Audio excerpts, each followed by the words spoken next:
हरे कृष्णा पांचांग प्रणाम सभी। हरे कृष्णा सभी भक्तों को पंचांग प्रणाम। हरे कृष्णा माता जी। हरे कृष्णा सतीश प्रभु जी, सुधा माता जी, दीप्ति माता जी, हरे कृष्णा गौरी प्रभु माता जी, जी, हरे कृष्णा, हरे हरे कृष्णा लक्ष्मी कृष्णा प्रभु माता जी, जी। प्रभु हरे जी। कृष्णा हरे पंचांग कृष्णा। प्रणाम। हरे पंचांग कृष्णा प्रणाम। प्रणाम। हरे कृष्णा। हरे कृष्णा। हरे हरे कृष्णा पंचांग सुधा माता प्रणाम जी हरे सही कृष्णा पंचांग माता भक्तों जी। को प्रणाम, कपिला पंचांग माता जी प्रणाम। पंचांग प्रणाम, गौरी माता सुनील जी प्रभु जी, हरे पंचांग प्रणाम, कृष्णा। हरे सुनील कृष्णा। प्रभु जी पंचांग प्रणाम, सतीश प्रभु जी पंचांग प्रणाम, दीप्ति प्रणाम माता जी प्रणाम। पंचांग प्रणाम, हरे कृष्णा हरे प्रणाम कृष्णा माता। माता जी पंचांग प्रणाम। कृष्णा सुजीत प्रभु जी पंचांग प्रणाम, सभी भक्तों को मीना माता जी पंचांग प्रणाम।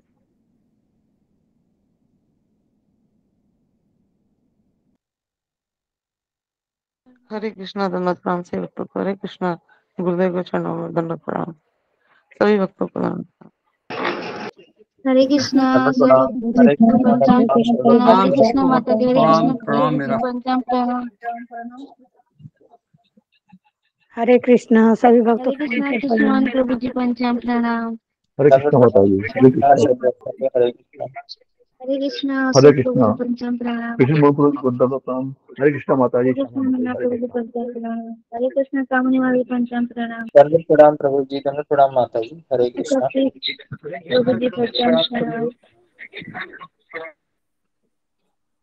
हरे कृष्णा कृष्ण मोहन प्रभु जी, आपको best of luck for Canada. Hare Krishna Sudha Mata ji पंचांग प्रणाम। पंचांग प्रणाम माता जी। তোমার আমার ক্যামেরা করে চালু করে রো ममता কে माता जी आप म्यूट कीजिए।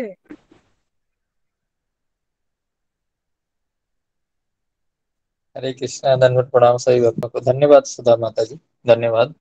हरे कृष्ण प्रभु जी, हरे हरे कृष्ण कृष्ण सभी सभी को भक्तों को मेरी पंचांग पंचांग प्रणाम। हैप्पी जर्निंग प्रभु जी, कृष्णमोहन प्रभु जी। बहुत बहुत धन्यवाद माता जी। आज भावना माता जी का टर्न है, लेकिन माता जी आई नहीं हरे भावना कृष्ण सिरोडकर। सुपर्णा माता जी पंचांग प्रणाम। भावना सिरोडकर माता जी आई हैं क्या? हरे कृष्णा। नहीं आया अभी तक। हरे कृष्णा सभी भक्तों को पंचांग प्रणाम। तो नरसिंह आरती एक भक्त कर दीजिए। हरे कृष्णा। हरे कृष्णा माता जी। दंडवत प्रणाम प्रभु हरे जी। कृष्ण हरे माता जी पंचांग प्रणाम। मैं कर दूं प्रभु कृष्ण जी। मोहन प्रभु जी, कनाडा यात्रा सुखद और संपूर्ण हो आपकी। धन्यवाद प्रभु जी। प्रभु कृपा करे। जी धन्यवाद प्रभु जी, धन्यवाद। कौन सी माता जी बोली थी अभी? नहीं, हम हम लोगों का मन हम लगेगा तो भी, रहेंगे आप लोगों आप इतनी माता दूर जी। जा मेरा रहे हैं, हम प्रयास लोगों का रहेगा, क्या। जो 2 सत्र में तो रहेगा ही, तीसरे सत्र में हाँ दिक्कत होगी तो अभी। हाँ, आप हमसे जी जुड़े जी, रहिएगा ना, तो प्रार्थना अभी ग्रुप में जी बिल्कुल शुरुआत वो करवा। राशि छा जी जाएगी। जी, शुरुआत करवाते हैं माता। प्रार्थना करें। माता जी बोली थी।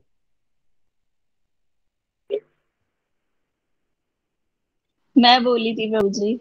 ओके, बोलिए दीप्ति माता जी। आप तो माँ बेटी दोनों बोलती हैं, आज दोनों होंगे तो बोल लीजिए। ममता माता जी आप 10 नाम अपराध बोल लीजिए। हरे कृष्ण। बट क्षमा चाहती हूँ, मैं कैमरा ऑन नहीं कर पाऊंगी, मेरी आंख में ना प्रॉब्लम है। बोलिए माता जी, बोलिए आप। नरसिंह आरती बोलिए, नरसिंह भगवान ठीक करेंगे आपका आंख भी। हरे कृष्ण। जी। हरे कृष्णा सभी भक्तों को पंचांग प्रणाम। नमस्ते नरसिंहाय, नमस्ते नरसिंहाय, प्रह्लादलादिदायिने, प्रह्लादलादिदायिने, हिरण्यकाशीपोर्वक्षः, हिरण्यकाशीपोर्वक्षः, शिलाटङ्कानखालाय,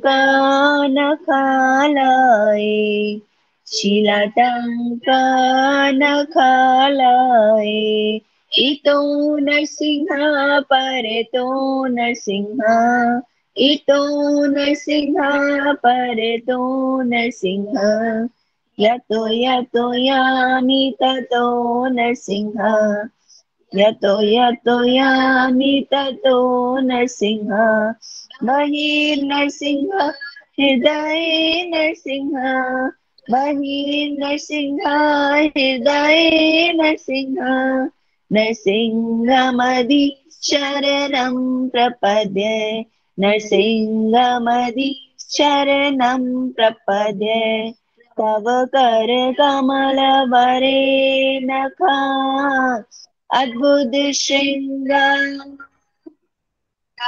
अनिता हिरण्यकशिपु तनुभृंगा केशव धृता नरहरि रूपा जय जगदीश हरे जय जगदीश हरे तव कर कमल वरे नखा अद्भुत श्रृंगार दालिता हिरण्यकशिपु तनुभृंगा केशवधृता नरहरि रूपा जय जगदीश हरे जय जगदीश हरे जय नरसिंहदेव नरसिंहदेव नरसिंहदेव जय नरसिंहदेव जय प्रहलाद महाराज प्रहलाद महाराज प्रहलाद महाराज जय प्रहलाद महाराज प्रभुपाद प्रभुपाद प्रभुपाद जय जय प्रभुपाद हरे कृष्णा कृष्ण कृष्ण हरे हरे हरे राम राम राम हरे हरे हरि बोल हरि बोल हरि बोल हरि बहुत बोल सुंदर हरि बोल बहुत माता जी सुंदर हरि बहुत सुंदर बोल माता जी बहुत सुंदर हरि बोल सब बहुत सुंदर गुरु जी की कृपा है सब गुरु जी की हरे कृष्णा सभी भक्त बहुत बढ़िया माता जी, बहुत ही बढ़िया। भगवान नाम जप में होने वाले 10 अपराध। पहला, भगवान नाम में प्रचार करने वाले महाभागवतों की निंदा करना। दूसरा, शिव ब्रह्मा आदि देवों के नाम को भगवान नाम के समान अथवा उसे स्वतंत्र समझना। गुरु की अवज्ञा करना या उन्हें साधारण मनुष्य समझना। चौथा, वैदिक शास्त्रों अथवा प्रमाणों का खंडन करना। पांचवा, हरे कृष्ण महामंत्र के जप की महिमा को काल्पनिक समझना। छठा, पवित्र भगवान नाम में अर्थवाद का आरोप करना। सातवां, नाम के बल पर पाप करना। आठवां, हरे कृष्ण महामंत्र के जप को वेदों में वर्णित एक शुभ सकाम कर्मकांड के समान समझना। 10वां, भगवान नाम के जप में पूर्ण विश्वास न होना और इसकी इतनी अगाध महिमा श्रवण करने पर भी भौतिक विषय आसक्ति बनाए रखना।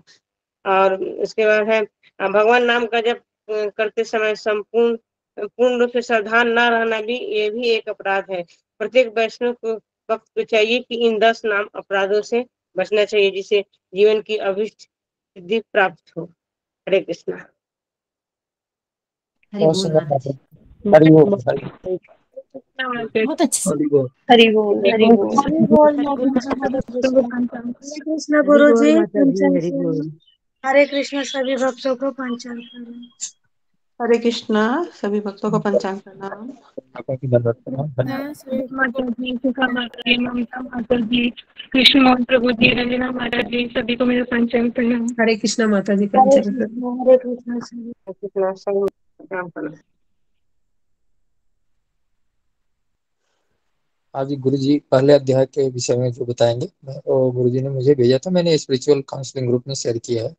चार्ट जो गुरु जी बनाते हैं तो मैंने भी शेयर कर दिया सारे ग्रुप में, तो आप लोग उसको देख सकते हैं। हरे कृष्ण कृष्ण मोहन प्रभु जी हरे कृष्ण। आपने मैंने ना गीता के लिए अपना नाम दिया था, आप प्लीज देख लेना। और अभी मॉर्निंग वाले के लिए माता जी नहीं, गीता सेशन के लिए दिया था, अभी इसी अभी के साइंटिफिक लिए में। अभी गुरु जी आएंगे, अभी बोलेंगे सबका भी। ठीक है अभी ठीक। तो 1 तारीख से लेके 12 तारीख तक बोलेंगे, अभी आएंगे तो आप हैंड रेज कर लीजिएगा उससे। ओके हरे वो कृष्णा सुबह के लिए गुरु जी ने बोला था। जी गुरु हरे जी आ गए, दंडवत प्रणाम गुरु जी। हरे कृष्ण गुरु जी हरे पंचांग कृष्णा सब हरे कृष्ण पंचांग प्रणाम हरे कृष्ण हरे कृष्णा कृष्ण गुरु जी गुरु जी पंचांग प्रणाम। पंचांग प्रणाम। हरे कृष्ण गुरु जी पंचांग प्रणाम। सभी सभी भक्तों को पंचांग प्रणाम गुरु जी। हरे कृष्णा गुरु जी दंडवत हरे प्रणाम। कृष्णा पंचांग प्रणाम, सभी भक्तों को पंचांग प्रणाम। गुरु जी दंडवत प्रणाम। जी पंचांग हरे कृष्ण गुरु जी पंचांग प्रणाम सभी भक्तों को पंचांग प्रणाम। हरे कृष्ण हरे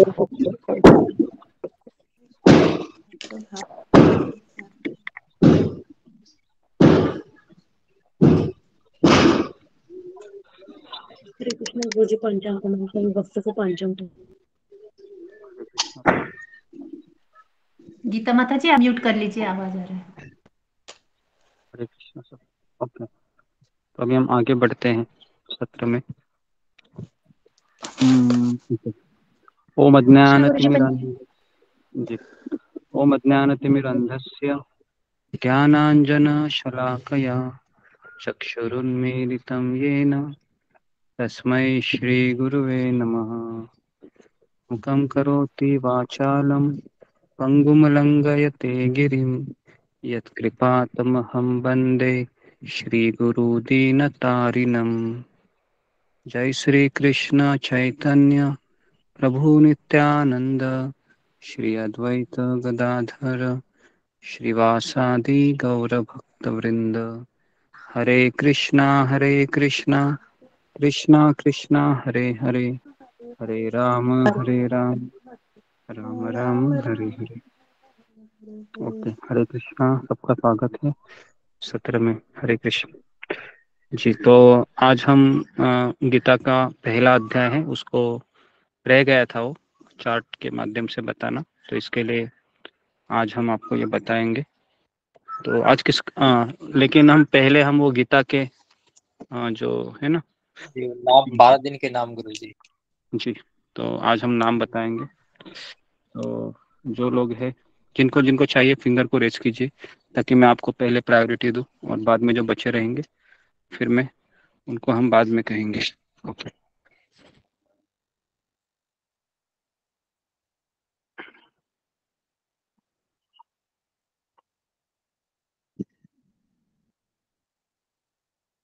ओके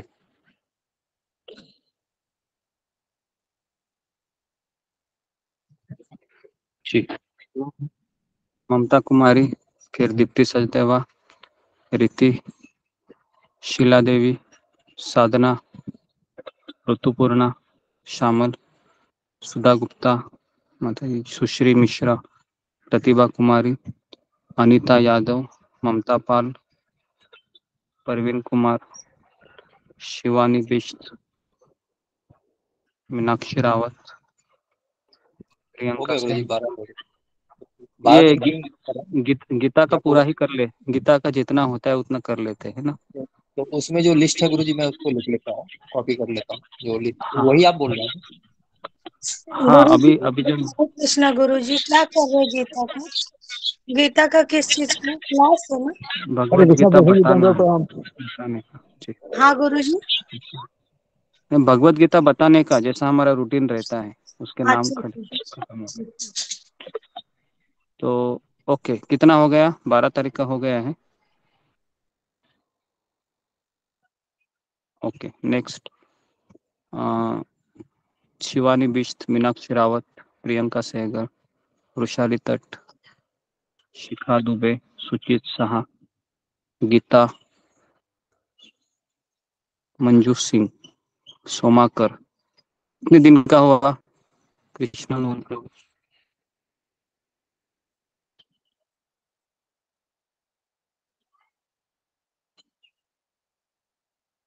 गुरु जी भी लिख रहा हूँ, आप बहुत फास्ट बोल रहे हैं तो जैसे लिख हाँ, रहा हूँ। ये मैं जो लिख के लिस्ट आपको है ना बता आपके देता हूँ। सामने, जी जी, वही मैं हाँ लिख रहा आपके हूँ। सामने लिस्ट है, हाँ उसी को लिख लीजिए, हो गया। तो पूरे दिन पूरे महीने का कवर कर दे रहे हैं, अगर ज्यादा हो जाता है तो। जी, अगर लेफ्ट छूटता है तो गुरु जी मैं आपसे अभी अभी पूछ लूंगा। तो अभी इतना आगे बढ़ा हाँ दीजिए, सेशन को आगे बढ़ा दीजिए, मैं नोट कर लेता हूँ। ठीक है, ये सोमाकर, सुजीत साहा, जुम्मा गोराई, जितने जितने लोग आ रहे हैं ना हाँ उनको जी जी, मैं उनको लिख रहा हूँ। कवर जी कर दे रहे हैं। जी जी, मैं लिख लेता हूँ। ओके, तो अभी हम गुरु जी, आगे बढ़ते हैं। विशाल नंदा हाँ। प्रभु जी पूछे हैं इसमें प्रश्न जो क्या भगवत गीता ओपन करना जरूरी है सेशन के समय, ऐसा कुछ उन्होंने प्रश्न पूछा है चैट बॉक्स में। भगवत गीता ओपन करना जरूरी है, ये तो सवाल ऐसे है कि पाठशाला आए हैं और पुस्तक खोलना जरूरी है क्या? तो मुझे ऐसा लगता है कि अगर आपके पास भागवत गीता रहेगी अच्छा ही है, और लेकिन अगर आप एटलीस्ट संडे के दिन तो सब लोग छुट्टी पे रहते हैं, तो संडे के दिन तो ओपन करना ही चाहिए। लेकिन अगर हम कहीं ऐसी जगह पर है, जैसे दफ्तर में है या जॉब में है, तो हम सुन सकते हैं, है ना। लेकिन कल का सत्र कैसा था हमारा कि किताब में से ही पढ़कर बोलना था, बराबर ना। तो उसके लिए कल के सेशन में तो इम्पोर्टेंट था ही, इसके लिए कल मैंने कहा था कि इम्पोर्टेंट है। ओके जी। तो आज हम जी, आज किसको कहना है, नहीं है ना, आज किसको कहना, किसका टर्न नहीं है आज। ओके ठीक है, आगे बढ़ते हैं। एक चीज मैं दावे के साथ कह रहा हूँ कि जो लोग सुबह मतलब 15 दिन या 1 महीना भी कंटिन्यू 3 सेशन लगातार करते हैं, तो मुझे ऐसा लगता है कि उनको आदत लग जाती है फिर। ऐसा कितने लोगों को लगता है कि आदत लग जाती है उस समय की, और उस आदत के बिना फिर हम वो समय के बिना रह नहीं पाते। और कुछ ऐसा नहीं होता है, अगर कनेक्टिविटी नहीं होता है, नेटवर्क नहीं होता है, तो जिस तरह से मछली पानी के बिना तड़पती है, वैसे हमारी अवस्था हो जाती है। ऐसा होता है जी गुरु जी। जी गुरु जी, बहुत ज्यादा होता है। टाइम बहुत चला जाता है जी पता नहीं। जी, ऐसा होता है, बहुत ही नींद भी अच्छा। नहीं आती, लगता है कि सोना नहीं है, कहीं टाइम ना हो जाए पूरा। हरे हाँ कृष्ण गुरु जी, मैं ना बहुत बिजी फिलहाल, लेकिन मैं शिखा को बोलती हूँ मैं नहीं पहुँचती हूँ, तो मेरे बदले तुम ज्वाइन किया करो। कल मैं नहीं। जी जी जी जी जी, ओके ठीक है। तो एक तरीके से ये आदत लगना अच्छा ही है, क्योंकि अगर हमारा जिंदगी में एक किसी आचार्य ने कहा है या किसी संत ने कहा है कि अगर हमारे जीवन में अपने प्राण को निछावर करने लायक अगर कोई ध्येय नहीं है, तो फिर हमारा जीना भी एक तरीके से न जीने के बराबर है ना। तो जीवन में ऐसा कुछ तो चाहिए जो जिसके लिए मैं जीना चाहता हूँ, मैं जीना चाहती हूँ, इस तरीके से, है ना। तब जाके फिर जो जिंदगी ये का। राधानाथ स्वामी महाराज की किताब में है ये लाइन। हाँ अच्छा, किताब में से अच्छा मैं भूल गया। ओके, तो ये राधानाथ महाराज की किताब में से ही, बराबर। चलो चलो, अच्छा हो गया आपको याद आया कि महाराज जी कहते हैं कि मनुष्य के लिए जीने लायक अगर उचित ध्येय नहीं है, तो फिर उसका एक तरीके के जीवन भी न के बराबर है ना, एक पशु की तरह हो जाता है। तो इसके लिए ये जीवन का ध्येय अगर हम चल रहे हैं सत्संग में बने रहना, तो ये एक अच्छा ही है ना। तो ओके, तो आगे बढ़ने से पहले मैं आपको एक कहानी बताना चाहता हूँ कुरुक्षेत्र के विषय में, है ना। कि क्यों कुरुक्षेत्र कहते हैं, धर्म क्षेत्र क्यों कहते हैं कुरुक्षेत्र को, है ना। तो कहानी मैं आपको बताना चाह रहा था, क्योंकि मेरे पास एक नई किताब है ना, जो हमारे आचार्यों ने लिखी है। तो मैं आपको बताता हूँ, है ना। आप देखिए मेरे सामने ये जो किताब है, ये किताब श्रीमद् भगवद गीता है, जो विश्वनाथ चक्रवर्ती ठाकुर ने लिखी है। तो ये किताब मैंने कुछ 1 हफ्ता पहले खरीद ली है, और ये किताब है हमारे जो आचार्य हैं, जो 18वीं सदी में है, हमारी परंपरा से आए हैं। तो ये किताब मैं और पढ़ रहा था ताकि मैं आप लोगों को और बताऊं। तो मैं अभी इसको पढ़ ही रहा हूँ, गीता को। तो इसमें मुझे वो स्टोरी मिली जो क्यों कहते हैं धर्म क्षेत्र को कुरुक्षेत्र, है ना। तो मैं आपको वो कहानी पढ़कर बताता हूँ।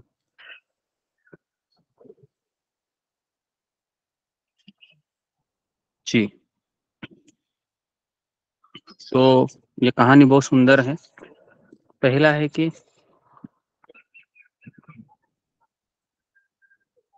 जी, व्यासदेव जी ने इस युद्ध स्थल को कुरुक्षेत्र कहा गया है। व्यासदेव जी हैं, और इसका एक गूढ़ तात्पर्य है कि श्रीमद् भागवतम के 9वें स्कंद के 22वें अध्याय और 4था श्लोक, इसके अनुसार कुरुराज के नाम पर इस क्षेत्र का नाम कुरुक्षेत्र पड़ा,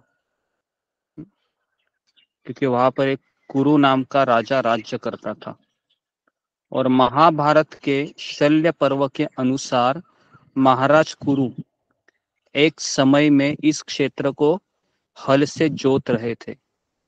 हल मतलब जिस तरीके से जनक महाराज है ना, जब हल को जोत रहे थे तभी उनको वो सीता मिली थी, है ना, हल। तो उस क्षेत्र को हल से जोत रहे थे। उसी समय देवराज इंद्र ने उपस्थित होकर उसने पूछा उनको कि आप किस लिए ऐसा कर रहे हो, क्या प्रयोजन है आपका ऐसा करने में। तो कुरुराज ने उत्तर दिया, जो लोग इस क्षेत्र में शरीर का त्याग करेंगे उन्हें स्वर्गलोक की प्राप्ति होगी। ये कहानी आपने कभी सुनी नहीं होगी, ये कहानी महाभारत में आती है, जो मैं आपको बता रहा हूँ उस क्षेत्र का महत्व। कि कुरुराज ने कहा कि मैं इसलिए ऐसा कर रहा हूँ, इस क्षेत्र में जो लोग देह त्याग करेंगे उन्हें स्वर्गलोक की प्राप्ति होगी। ऐसा सुनकर देवराज इंद्र ने उनका उपहास किया और स्वर्गलोक चले गए। अभी राजा पुनः बड़े उत्साह से हल चलाने लगे और इंद्र पुनः पुनः उनके समीप आकर उनका उपहास करते थे और चले जाते थे। हाँ। अंततः अन्य देवताओं के परामर्श से देवराज इंद्र ने प्रसन्न होकर कुरुराज को वरदान दिया कि जो भी इस क्षेत्र में शरीर त्याग करेंगे अथवा युद्ध में मारे जाएंगे तो उन्हें अवश्य ही स्वर्ग की प्राप्ति होगी। इसलिए युद्ध के लिए इस धर्म क्षेत्र का चयन किया गया। तो ये बहुत इंपॉर्टेंट स्टोरी है जो मुझे अभी इस किताब में मिली कि उस धर्म क्षेत्र का चयन किया गया था ताकि वहां पर जो कोई व्यक्ति मरेगा युद्ध करते समय वो कहाँ जाएगा, तो वह स्वर्गलोक चला जाएगा, स्वर्गलोक चला जाएगा। तो इसके लिए ये बहुत इम्पोर्टेंट है ना ये। तो इसके लिए आप इसको लिखिए, बहुत सिंपल स्टोरी है। ओके। तो प्रभु जी स्वर्गलोक जाके क्या फायदा है? स्वर्गलोक भी चले जाएंगे। स्वर्गलोक जाके फायदा तो कुछ है नहीं, लेकिन जिस तरीके से जो व्यक्ति अपने कर्तव्य का निर्वाह करके अगर युद्ध भूमि में मरता है क्षत्रिय, तो उनको स्वर्ग में तो वो जाते ही है ना। लेकिन स्वर्ग में जाना इसलिए अच्छा है एक तरीके से क्योंकि वहां पर हमारा जो शरीर होता है वह देवता लोगों का शरीर मन से बना हुआ रहता है ना। और अगर आपको पता होगा कि ब्रह्मा जी का शरीर किससे बना है, तो ब्रह्मा जी का शरीर बुद्धि से बना है ना। तो आप सोच सकते हो कि ब्रह्मा जी कितना इंटेलिजेंट रहेंगे, है ना। आजकल के जो तथाकथित जो गूगल है या यूट्यूब है या अंतरिक्ष में उपग्रह छोड़ने वाले जो बड़े बड़े साइंटिस्ट है, उनके सामने है ना ब्रह्मा जी के सामने ये लोग कुछ न के बराबर है। तो ये लोग ब्रह्मा जी, हमारे जो ब्रह्मा जी है यूनिवर्स को चलाते हैं, बहुत इंटेलिजेंट, इतना इंटेलिजेंट व्यक्ति भी कृष्ण को समझ नहीं सकते, है ना। कौन सा वो लीला है ब्रह्मा जी का, जब वो कंफ्यूज हुए थे भगवान को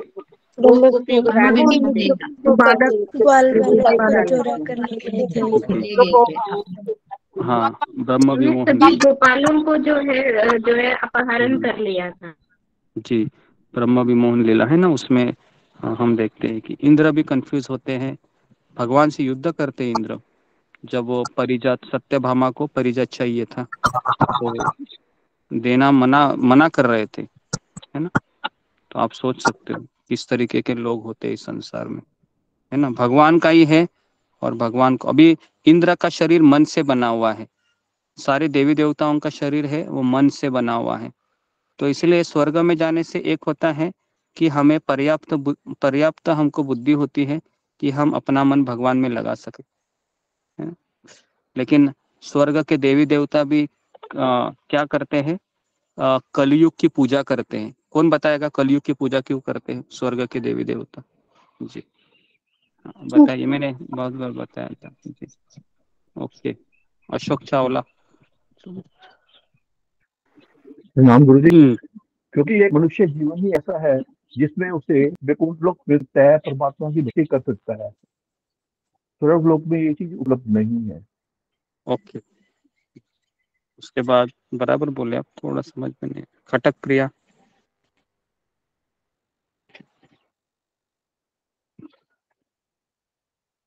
हरे कृष्णा प्रभु जी। प्रभु जी, जो प्रभु जी ने बताया है वैसा ही है, क्योंकि स्वर्ग लोक में जो देवता लोग हैं उन्हें भक्ति नहीं कर पाते, वो कलयुग में ही भक्ति कर पाते हैं। और जो भागवत में भगवत गीता है वो श्रवण भी हम कलयुग में ही कर पाते, इसलिए देवता लोग तरसते हैं कि हमें कलयुग में भी जन्म मिले।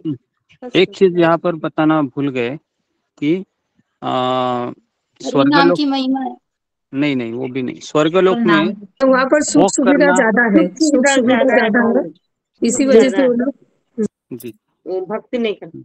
सुख सुविधा ज्यादा होने के कारण वो लोग है वह, है ना, हम सबको पता है कि जब अर्जुन जाता है ना स्वर्गलोक में, तो स्वर्गलोक में अर्जुन है वो शची माता का डांस देखता रहता है ना, और बार बार वो शची माता को देखता रहता है।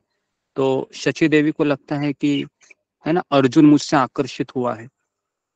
तो शची देवी है वह, शची माता इंद्र की पत्नी होती है, वो अर्जुन को बुलाकर कहती है कि, है ना, मैं तुमसे आकर्षित हो गई हूँ करके। तो अर्जुन कहता है कि तुम मेरी माता के बराबर हो, है ना, आप हमारी। लेकिन वो कहती है कि यहाँ पर रिश्ते का कोई मायने नहीं है। लेकिन अर्जुन कहता है कि मैं तो पृथ्वी लोक का इंसान हूँ, तो मेरे लिए रिश्तों का बहुत मायने है, तो इसलिए मुझे क्षमा कीजिए, मैं आपकी इच्छा पूरी नहीं कर सकता। तो वो शाप देती है। कहने का तात्पर्य ये है कि स्वर्गलोक में बहुत सुविधाएं है ना, वहाँ पर इंद्रिय तृप्ति है वह बहुत ही ज्यादा है। इसलिए देवी देवता प्रार्थना करते हैं भगवान से कि मुझे आप कहाँ पर जन्म दो, भारतवर्ष में, कलयुग में भारतवर्ष में जन्म दो, है ना। तो गुरुजी हम, एक चीज पूछनी थी, सची माता थी या उर्वशी माता थी वो? नहीं उर्वशी नहीं थी, वो इंद्र की पत्नी थी, शची। इंद्र की अच्छा, पत्नी का नाम है शची। किताबों में तो उर्वशी ही था जैसे नहीं पढ़ा वो हुआ है गलत जो। थी, ठीक है। उर्वशी को अगर आपको याद होगा कि जब नर नारायण ऋषि है ना, उनका तपस्या भंग करने के लिए इंद्र है वह रंभा को भेजता है। तो नर नारायण की जंगा से वो उत्पन्न होती है उर्वशी। हाँ? तो इस संसार में कहा जाता है कि 3 रानियां है, ये बहुत सुंदर है ना, इसको नोट कीजिए आप। हाँ, 3 स्त्रियां ही सुंदर है इस संसार में। पहला है, हाँ मैंने बताया था, पहला है लक्ष्मी जी है, दूसरा पार्वती और तीसरी उर्वशी, है ना। लक्ष्मी जी, पार्वती जी और उर्वशी, ये 3 स्त्रियां बहुत सुंदर है ना इस ब्रह्मांड में। तो इसके लिए जब देवी देवता ऊपर से पृथ्वी लोक की स्त्रियों को देखते हैं, है ना, मिस यूनिवर्स, मिस वर्ल्ड, तो उनको वो घोड़े की तरह लगती है या गधी की तरह, इस तरीके से, क्योंकि वहां का स्टैंडर्ड कुछ और ही है। कहने का ये तात्पर्य। ओके, तो ये हो गया धर्म क्षेत्र का, मैंने स्टोरी बताया। ओके गुरुजी, तो कुरुक्षेत्र में एक जगह है, कुरुक्षेत्र के अंदर ही आती है, वो डिस्ट्रिक्ट में पेहवा, वहीं पे गति हुई थी इन सब की, ये पांडवों के जितने लोग मारे गए थे, वहाँ एक कुंड भी है, वहीं गति होती मैंने है। नहीं, एक्चुअली कुरुक्षेत्र ये बहुत बड़ा है। कुरुक्षेत्र में एक जगह है, उसका नाम क्या है, मैंने गीता का जो वो सीरीज लिया था ना, पेहवा ही एक है एक जी अध्याय गुरुजी, का, हाँ नहीं नहीं, उसमें पेहवा मैंने है नाम जी। दिया था। तेरवा नहीं है वो, इंदु सार करके कोई है, मैं नाम भूल गई। हाँ बिंदुसार, ज्योतिसार, हाँ बराबर, ज्योति सर है, ज्योति ज्योति सर है। हाँ, ज्योति सर पर करके गुरुजी जगह। जैसे हमारे में भी कहते हैं कि अगर किसी की गति करानी हो तो वही पेवे जाया सेवा जा में रहा जाते है। हैं, हाँ जी, दर्पण जी तर्पण वगैरह करने। नहीं, एक्चुअली कैसा होता है ना कि कई लोगों को कुछ पता नहीं होता। अभी कुरुक्षेत्र में ज्योतिसर में, है ना, वहां पर युद्ध हुआ था। तो इसके लिए अभी जो ऑथेंटिक चीजें हैं जो हम इस्कॉन में पढ़ते हैं, हम उन्हीं को ऑथेंटिक मानते हैं, क्योंकि वहां पर वो संदर्भ देते हैं। महाभारत में भी उसका नाम है ज्योतिसर का, है ना, तो इसलिए हम उसी को हम ये करते हैं। ओके, हरे कृष्ण गुरुजी, मैं बताऊं पेवा के बारे में, मैं पेवा से ही हूँ। हाँ विशाल नंदा, हाँ जो पेवा है ना, ये अशोक चावला प्रभु जी ठीक कह रहे हैं। यहाँ पर भगवान श्री कृष्ण ने और महाराज युधिष्ठिर ने पिंडदान किए थे उसके युद्ध के बाद। यहीं पर सरस्वती तीर्थ है हमारे पास, वहीं पर सब कुछ ये होता है। और साथ हाँ में हाँ जो है जहाँ पर भगवान ने गीता का ज्ञान दिया था। हाँ, ज्योति सर भी उधर ही है ना। हाँ ठीक है, तो उधर ही होगा वो। एक्चुअली कैसा है ना, ये 5,000 साल पहले की ये है ना कथा है। तो 5,000 साल पहले क्या है, नक्शा थोड़ा सा या आसपास के जगह को भी वो एक ही नाम से बुलाते होंगे, और कलयुग में उसको डिवाइड होता हुआ होगा, है ना, बिंदुसार और वो जो कह रहे हैं इस तरीके से भी हो सकता है। जो भी है ना। हमें तो कुरुक्षेत्र में हमारा इस्कॉन का मंदिर भी है ना। और कुरुक्षेत्र में पता है ना, भगवत गीता के 17 ये चालू ही रहते हैं। पता है, अब जाने के बाद धर्म क्षेत्र कुरुक्षेत्र ऐसे जोर जोर से माइक से ऐसे चालू रहते हैं। अगर आप गए होंगे कुरुक्षेत्र, मैंने सुना है, मैं कभी गया नहीं हूँ कुरुक्षेत्र में। गुरुजी गए हुए हैं हम लोग तो कई बार गए हैं, हाँ, लेकिन वो माइक बहुत जोर से नहीं चलाते, साइलेंट चलता रहता है, मतलब धीरे साइलेंट धीरे चलता है। ठीक है धीरे ठीक धीरे चलता रहता है। है, ओके। तो इस तरीके से ये हो गया। और उसके बाद और एक कुरुक्षेत्र का बताया गया है जालोपनिषद में, कि कुरुक्षेत्र को देवताओं की यज्ञ स्थली तथा प्राणी मात्र के लिए यज्ञ का स्थान बतलाया गया है। यहाँ यज्ञ करने से ब्रह्मलोक की प्राप्ति होती है। तो ये भी एक ज्वाला उपनिषद में बताया है कि वहां पर अगर कोई यज्ञ करता है, इसलिए लोग वहां पर यज्ञ करने भी जाते होंगे कुरुक्षेत्र में, है ना, क्योंकि वहां पर एटलीस्ट व्यक्ति ब्रह्मलोक स्वर्गलोक तो जाता है। लेकिन हमें वहां पर नहीं जाना चाहिए। हम तो स्वर्गलोक नहीं जाना चाहते हैं, क्योंकि स्वर्गलोक में भी क्या है, स्वर्गलोक में भी दुख है ना, वहां पर शाप फटाफट मिलते हैं, है ना। Okay, next. उसके बाद ये भी बताया गया है कि सरस्वती एवं दृश्यद्वती नदियों के मध्यवर्ती क्षेत्र को कुरुक्षेत्र कहा गया है। और यहाँ पर महर्षि मुद्रल तथा महाराज पृथु की भी तपस्या स्थली रही थी ये। और परशुराम जी ने भी क्षत्रियों का विनाश करने के बाद इसी क्षेत्र के अंतर्गत 5 स्थानों पर यज्ञ किया था। तो ये कुरुक्षेत्र का महत्व बता रहा हूं मैं, क्यों क्यों वो जगह को चुना। ओके, आस्था नहीं हम कभी करवाए। तो ये हो गया। इसलिए इस स्थान को पहले समस्त पंचक क्षेत्र कहा जाता था, बाद में इसको कुरुक्षेत्र नाम पड़ा, कुरु के नाम पर। ओके, उसके बाद अभी मैं आपको क्या संजय कहा के, जाता था गुरुजी? उसको समंत पंचक क्षेत्र कहा जाता था, समंत पंचक। ठीक है, ये हो गया धर्म क्षेत्र। अभी मैं आपको संजय के बारे में बताना चाहूंगा। ये संजय कौन है? ओके, क्योंकि ये इंपॉर्टेंट चीजें है, क्योंकि ये पता नहीं है कौन कौन है करके। तो संजय ये गवलगम नाम के सूत के पुत्र थे। सूत पुत्र थे संजय। गवलगम गवलगम नाम सूत पुत्र, मतलब बेसिकली क्षत्रियों के लिए रथ लगते थे, उस रथ के लिए कारपेंटरी का काम चलता था।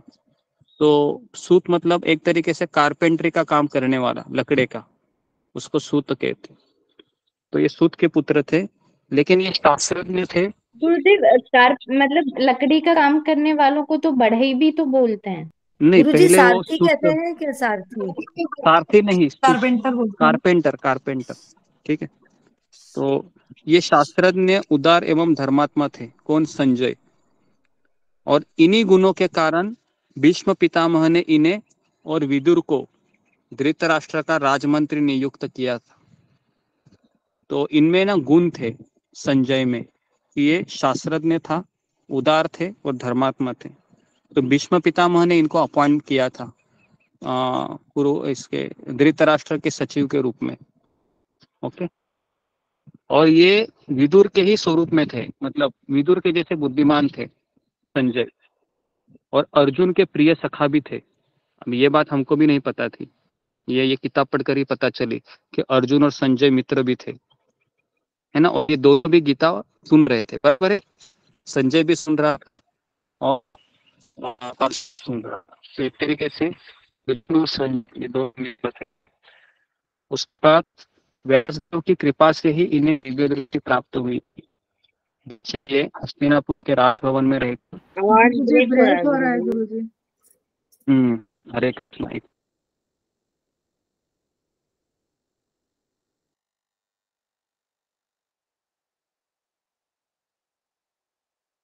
हाँ, तो ये मैं कह रहा था कि व्यासदेव जी की कृपा से, तो इनके आध्यात्मिक गुरु का नाम था व्यासदेव।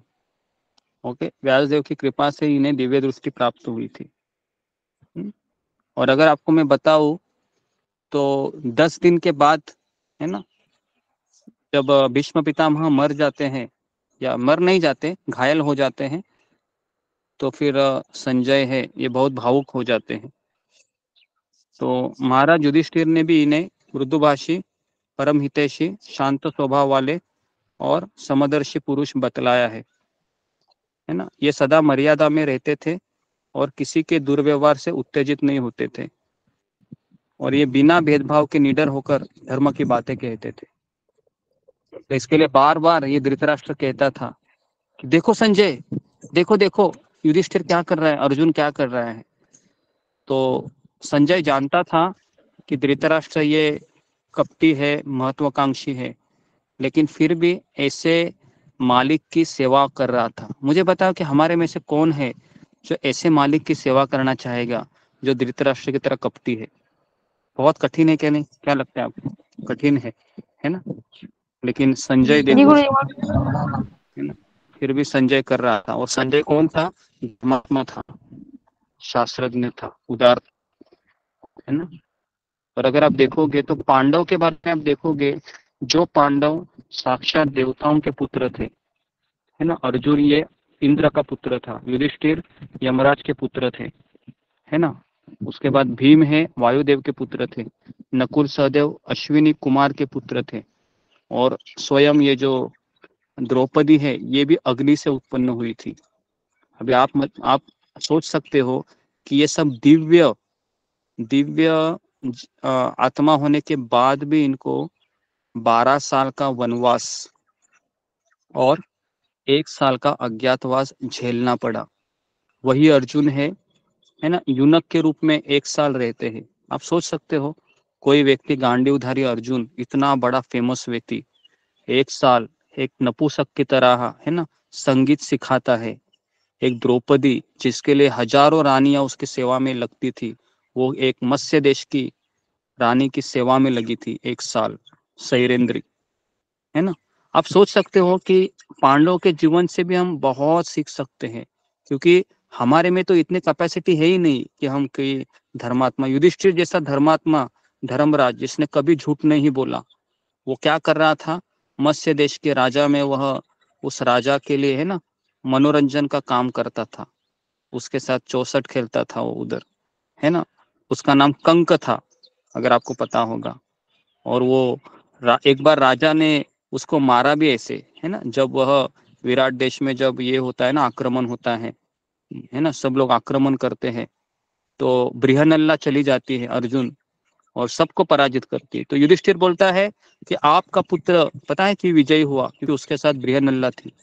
तो इतना राजा को गुस्सा आता है कि वह कंक को जोर से फेंक के मार देता है युधिष्ठिर महाराज को, और युधिष्ठिर महाराज चुपचाप सहन करते हैं, कुछ नहीं बोलते। और आप सोच सकते हो, जो द्रौपदी जिसका वस्त्रहरण हुआ था भरी सभा में, उसका और एक बार उसको इज्जत के ऊपर हाथ डाला गया था उसी देश में, जो उस रानी का जो भाई था कीचक करके, कीचक, है ना। कीचक, तो कीचक ने भी उसके ऊपर जबरदस्ती की थी। आप सोच सकते हो, ये साधारण लड़की नहीं थी द्रौपदी, भगवान की विशेष बहन थी, स्पेशल व्यक्ति थी। मैं हमेशा बार बार सोचता हूँ कि भगवान के स्पेशल लोगों के ऊपर इतना संकट आया, तो हमारे सामने हम क्या भगवान को मुंह दिखाएंगे, है ना, कि मेरे ऊपर ये इतना क्यों हो रहा है। बिल्कुल ठीक कह रहे हैं गुरु जी आप। तो हमें बार बार ये समझना चाहिए कि भगवान के निकट रहने वाले लोगों की यह हालत है। पता है, द्रौपदी भगवान की स्पेशल भक्त थी, भगवान की बहन थी। आप सोच सकते हो, भगवान की बहन होना साधारण बात नहीं है, और उस बहन के ऊपर 2 बार इज्जत के ऊपर हाथ डाला गया। समझ में आ रहा है? तो कितना ये, मैं तो बार बार सोचता हूँ कि हमारे सामने थोड़ा ही कुछ हो जाता है तो हम, है ना, सत्संग में आना, माला करना रुक जाते हैं। तो नहीं होना चाहिए। ओके, ठीक है। तो ये एक चीज बतानी थी। और जो नकुल सहदेव है, ये अश्विनी कुमार के पुत्र थे, लेकिन एक घुड़सवारी, एक घोड़े के तबेले में काम कर रहा था, है ना। और दूसरा है कि तबेले में काम कर रहा था या घुड़सवार में लगा हुआ था। और जो भीम है ना, श्रेष्ठ गदाधारी, वो भीम है, वो क्या काम कर रहा था? रसोईया बना। रसोई बना था, है ना। आप सोच सकते हो कि जो भीम है ना, जिसके हाथ में हजारों हाथियों का बल है इसके शरीर में, वो क्या कर रहा है उधर? सब्जी काट रहा है। आप इमेजिन कर सकते हो क्या? अगर आप कोई मान लो कि पीएचडी किया हुआ है ना, और बड़ा कुर्सी में बैठा है, और उसको बोले जाओ अभी खाना बनाओ 1 साल, जाएगा क्या वो? बताओ। कोई नहीं जाएगा, बोलेगा अरे खाना बनाने के मैं उसके लिए नौकरानी रखता हूँ ना, वो खाना बनाएगी, मैं क्यों जाऊँ उधर। कहने का तात्पर्य यह है कि महाभारत हमको बहुत कुछ सिखाता है। ये भगवान के ना परिकर थे। ऐसा नहीं था कि हमारे जैसे बद्ध जीव नहीं थे, ये भगवान के परिकर थे, बहुत नजदीक के लोग थे। इनके साथ ये हाल हुआ। तो जब जब ये सवाल उठेगा ना, कृष्ण मेरे साथ ये क्या हो रहा है, तब आप इन लोगों को याद कीजिए। एक शैरेंद्री है ना, और एक कंक है, और रसोईया है, एक ब्रियनल्ला है ना, और उसके बाद वो तो ये बहुत जरूरी है समझना, है ना। जी, परिकर का मतलब? परिकर मतलब वो उनके साथ ही रहते, पार्षद एक तरीके से उनके साथ ही। अर्जुन ये हमेशा आपको पता होगा, नर नारायण ऋषि में से नारायण कृष्ण थे, और नर ये साक्षात अर्जुन था। तो अर्जुन हमारे जैसा बद्ध जीव नहीं है कि जो कर्म के कारण ना भुगत रहा है। और कर्ण भी ये कौन था? गुरुदेव, जैसे सैरेंद्री है, मतलब द्रौपदी है, तो जैसे इनका चरित्र पढ़ना हो डिटेल में, तो हम कैसे कैसे पढ़ सकते हैं? है ऐसा कुछ जिसमें मतलब इनका भागवत चरित्र कभी हम दिया हो? पढ़ा रहे हैं ना आपको, तो उसमें द्रौपदी का आएगा, सारा चीज आएगा कि द्रौपदी कौन थी। और उसके बाद कुंती महारानी का चरित्र आप सुनिए, इतना सुंदर है। कुंती महारानी जैसे जन्म हुआ, उसको अपने पिता के पास भी नहीं रही, उसको गोद लिया गया है ना, और उसके भरी जवानी में उसको बच्चा हो गया। उसको दुर्वासा मुनि ने वरदान दिया था। और आप सोच सकते हो, भर जवानी में बच्चा होना, और उस बच्चे की याद में पूरी जिंदगी गुजारना, और उसको पता होना कर्ण है, और कर्ण जब मर जाता है तो एक तरीके से वो जोर जोर से छाती पटक के रोना, और उसके बाद सवाल पूछना युधिष्ठिर महाराज ने कि तुमने रहस्य क्यों छिपा के रखा, फिर वो शाप देना। युधिष्ठिर महाराज पूरी स्त्री जाति को शाप देते हैं कि आपके हृदय में कुछ रहेगा नहीं, क्योंकि आपने इतना बड़ा सत्य छिपा के रखा, है ना। तो कहने का तात्पर्य ये है कि ये बहुत सारी चीजें है ना। हम सोचते हैं कि है ना महाभारत है, हम कभी संडे में हम एक दिन महाभारत सीरीज शुरू करेंगे। तो महाभारत में है ना, खास करके ये एपिसोड जो धर्मराज युधिष्ठिर महाराज है, उसके बाद भीम है, अर्जुन है, नकुल है, सहदेव, इतने सुंदर सुंदर डायलॉग है ना।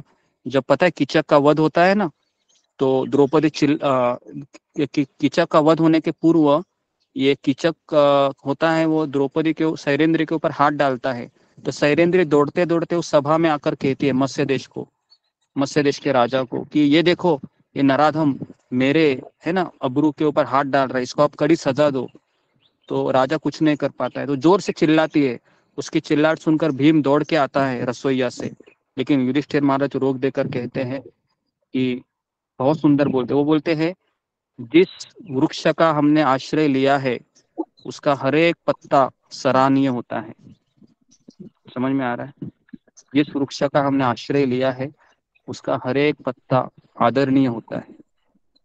तो कहने का तात्पर्य था कि हमें इसको सहन करना चाहिए, है ना। लेकिन बाद में द्रौपदी भीम के पास जाकर कहती है कि अगर कीचक कल का सूर्योदय देखेगा तो ये द्रौपदी कल का सूर्यास्त नहीं देखेगी, ऐसा भीम को बोलती।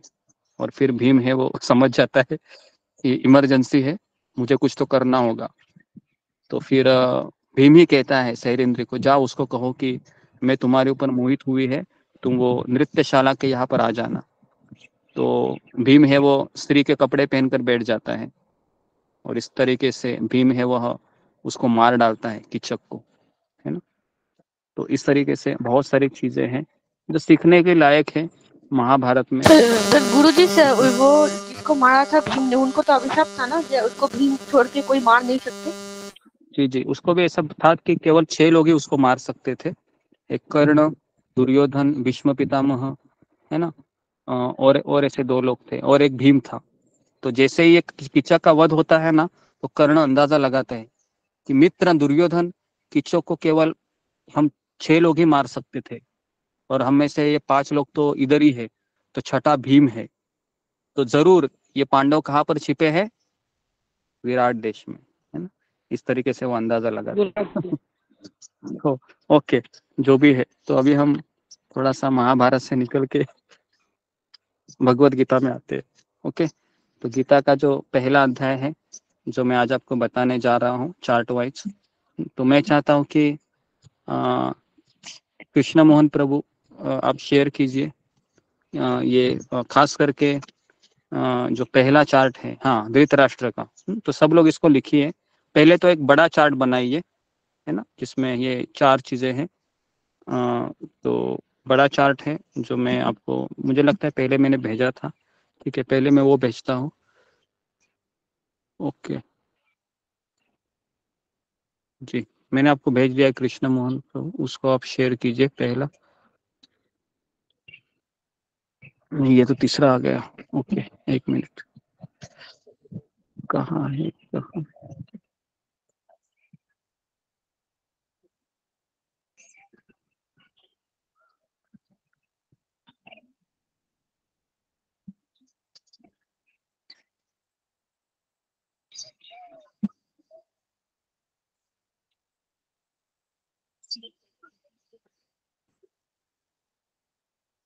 ठीक, हाँ, इसको आप शेयर कीजिए, अभी मैंने भेजा है जी, कृष्ण मोहन प्रभु, उसको शेयर कीजिए ताकि ओवरऑल पिक्चर आपको पता चले कि आपको करना क्या है।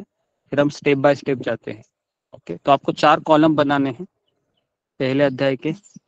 तो 4 लोग शैली निरीक्षण करते हैं। ओके, तो उसमें से जी, ये वाला है ना, इसको बड़ा कीजिए। तो आप बेसिकली आपको 4 कॉलम बनाने हैं। तो पहला कॉलम है धृतराष्ट्र, दूसरा कॉलम है दुर्योधन, तीसरा कॉलम है संजय और चौथा कॉलम है अर्जुन। ठीक है, तो इस तरीके से आप कॉलम बनाइए। और उसके बाद अभी हम, पहला है धृतराष्ट्र, तो अभी केवल धृतराष्ट्र का ही निकाल लीजिए कृष्ण मोहन।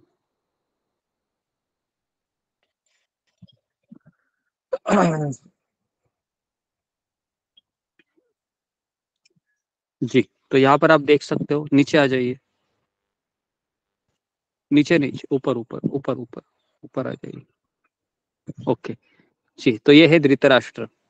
तो इसमें लिखिए पहला एरो करके कि धृतराष्ट्र श्लोक 1.1,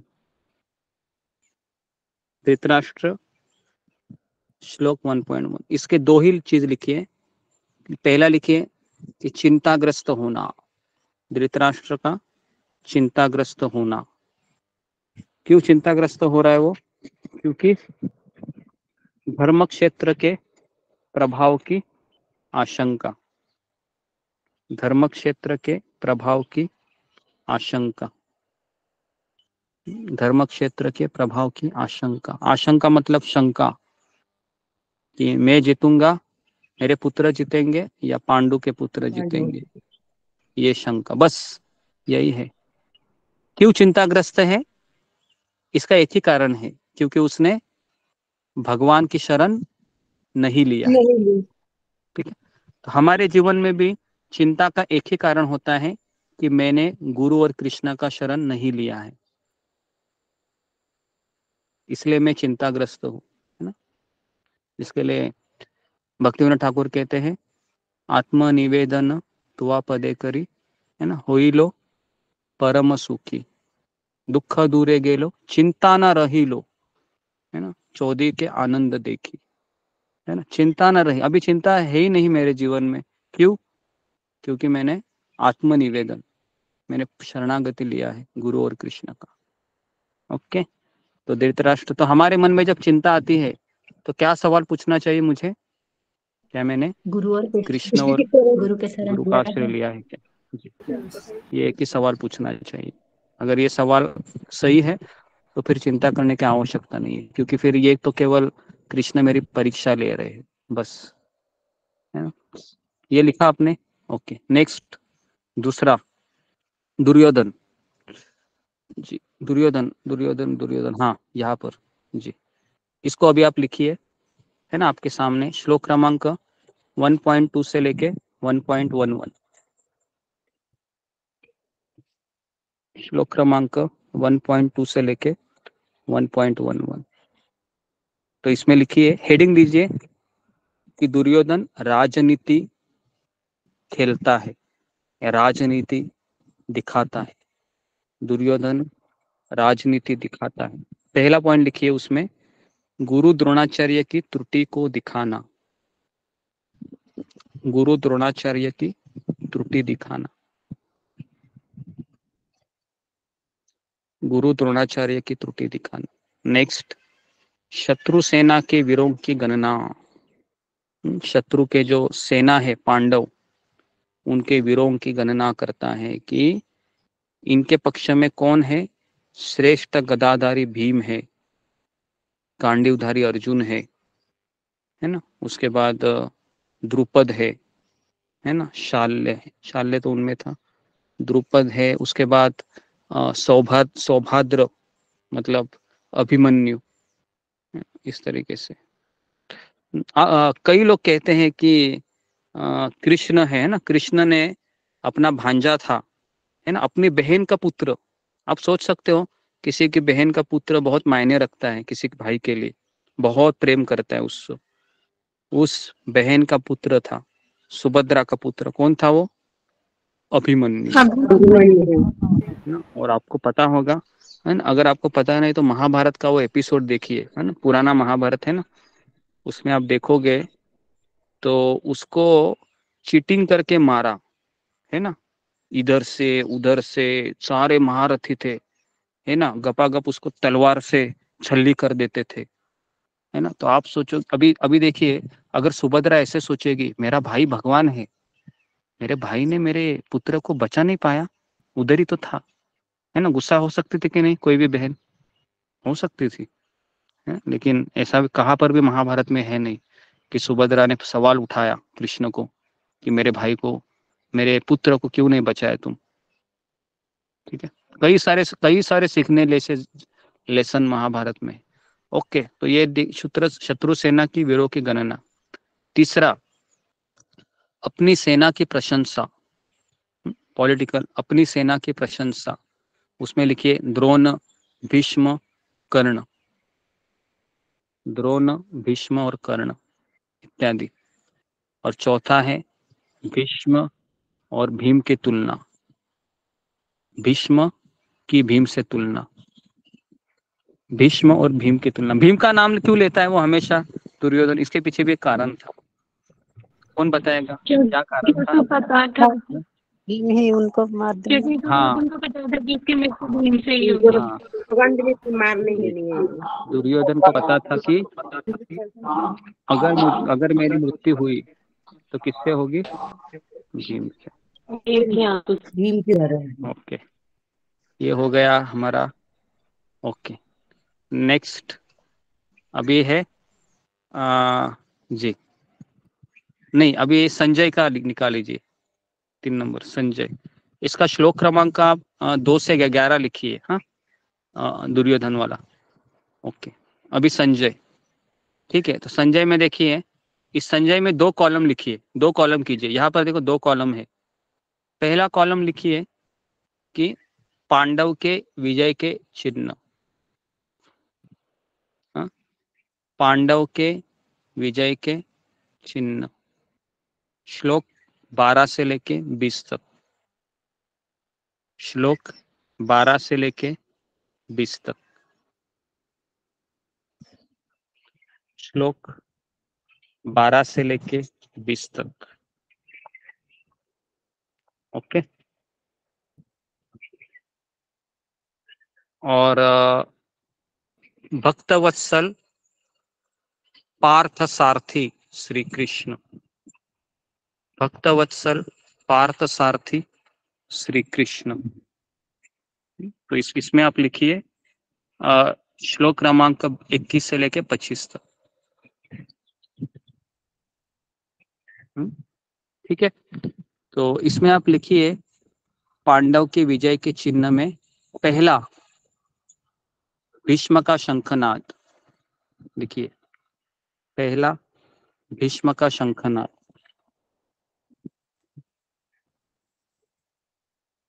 पहला भीष्म का शंखनाद, उसमें लिखिए दुर्योधन के प्रति करुणा दर्शाता है।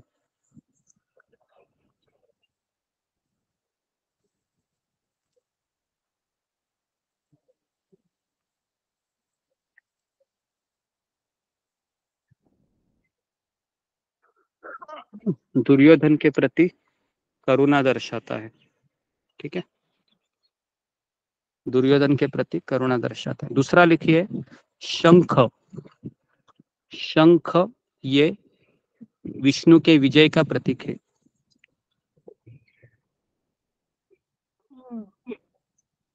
शंख लिखिए विष्णु के विजय का प्रतीक है। तीसरा दिव्य शंख, कृष्ण और अर्जुन के शंख को दिव्य शंख कहा गया। दिव्य का अर्थ है असाधारण। चौथा लिखिए माधव, लक्ष्मी या भाग्य देवी के पति, लक्ष्मी या भाग्य देवता के पति। पांचवा लिखिए ऋषिकेश, ऋषिकेश इंद्रियों के स्वामी।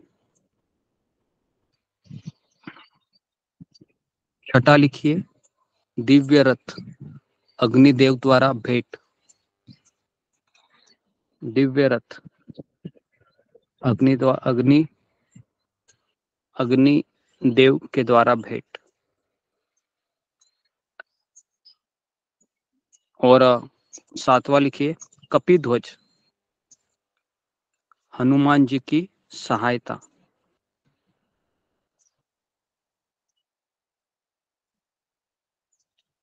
हनुमान जी की कपिध्वज सातवां आपके स्क्रीन के ऊपर ही है। कपिध्वज गुरुजी हनुमान जी को कहते हैं। हनुमान जी की सहायता, हाँ। कपि मतलब हनुमान जी, ध्वज मतलब उसके ध्वजा पर विराजित थे।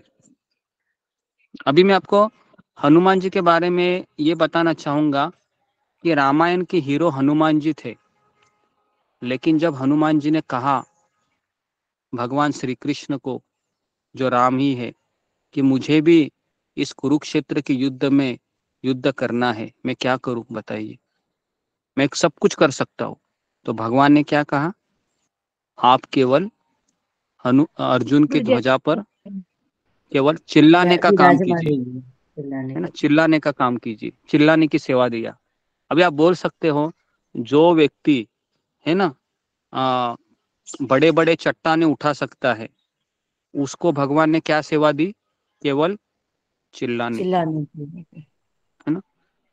तो उन्होंने क्या कुछ कहा, क्या हनुमान जी ने कुछ नहीं कहा। हनुमान जी बोले जैसी प्रभु आपकी इच्छा, क्योंकि प्रभु ने कहा देखो रामायण में तुम हीरो बने, अभी मैं चाहता हूँ कुरुक्षेत्र का हीरो कौन बने, अर्जुन। तो इसके लिए हर एक व्यक्ति का समय रहता है ना। हर एट हम ऑल टाइम हम हीरो नहीं हो सकते, है ना। अभी हमारा थोड़ा बहुत शरीर अच्छा है तो मैं कुछ कुछ चीजें कर सकता हूँ, है ना, लेकिन शरीर मेरा ये बूढ़ा हो जाएगा तब मेरे सब पीछे कोई दूसरा व्यक्ति आएगा। तो इस संसार का नियम है, हम हीरो है वो कुछ समय के लिए रहते हैं, और वो भी भगवान की कृपा से होता है। और आठवां है पांडवों की शंख ध्वनि से कौरवों के हृदय कांप उठे। पांडवों की शंख ध्वनि से कौरवों के हृदय कांप उठे। तो ये हो गए 8 पॉइंट। अगर आपको किसी ने सवाल किया कि पांडव विजय होंगे ये कहाँ पर लिखा है भगवद गीता में, तो आपको ये बताना होगा कि श्लोक क्रमांक 13 से लेके 20 में सब लिखा हुआ है। कौन बताते हैं, संजय ही बताता है। किसको बताता है, धृतराष्ट्र को बताता है। अभी सोचिए पहले अध्याय में ही संजय इतना बताने के बाद भी धृतराष्ट्र को आशा रहती है कि, है ना, कहीं मेरे पुत्र जीतेंगे जीतेंगे जीतेंगे जीतेंगे, है ना। इस तरीके से भीष्म पितामह तो आप सोच सकते हो इतने वो व्याकुल होते थे हमेशा कि जब जब ये दुर्योधन पागल के जैसे व्यवहार करता था तो बार बार भीष्म पितामह समझाते थे, पुत्र धृतराष्ट्र, तुम्हारे पुत्र को समझाओ, तुम राजा हो, है ना, तुम चाहे तो तुम्हारे पुत्र को दंड दे सकते हो। लेकिन बार बार धृतराष्ट्र यही कहता था भीष्म पितामह को, आपने तो शादी की नहीं, है ना, आपने तो शादी की नहीं, आप क्या जाने पुत्र मोह क्या होता है। समझ में आ रहा है कि कैसे डायलॉग होते थे, है ना, आप क्या जाने पुत्र मोह क्या होता है। तो बेचारे भीष्म पितामह भी चुप बैठे थे। तो ओके, तो ये हो गया 21। नेक्स्ट है भक्तवत्सल श्री कृष्ण, उसी में है ना। तो उसी में आप देखिए 21 से 25, है ना, हाँ उसमें उतना ही छोड़ दीजिए, है ना, ठीक है। तो उसमें आप लिख सकते हैं, मैंने लिखा नहीं, लेकिन आप बगल में थोड़ा सा उसको, है ना, नीचे लिख सकते हैं कि भक्तवत्सल क्यों कहा जाता है, क्योंकि अपने मित्र के लिए वो क्या बने हैं, ड्राइवर बने हैं, सारथी बने हैं जी। हाँ तो वो लिखिए कि अपने मित्र के प्रेम के लिए वह सारथी बने, इसके लिए उनको अच्युत कहा गया है। अच्युत, अच्युत का शब्द है जो अपने पोजीशन से कभी नीचे नहीं गिरते हैं। जैसा भी नरेंद्र मोदी अगर रिक्शा चलाएगा, है ना, मान लो अभी, तो क्या वह, तो न्यूज़पेपर में क्या आएगा कि पंत प्रधान ने रिक्शा चलाई, है ना, ऐसा आएगा, बराबर कि नहीं। तो उससे नरेंद्र मोदी छोटा हो जाएगा क्या, नहीं हो जाएगा, है ना। तो इसी तरीके से वो था, है ना। ओके, तो ये हो गया भक्तवत्सल श्री कृष्ण में। तो नेक्स्ट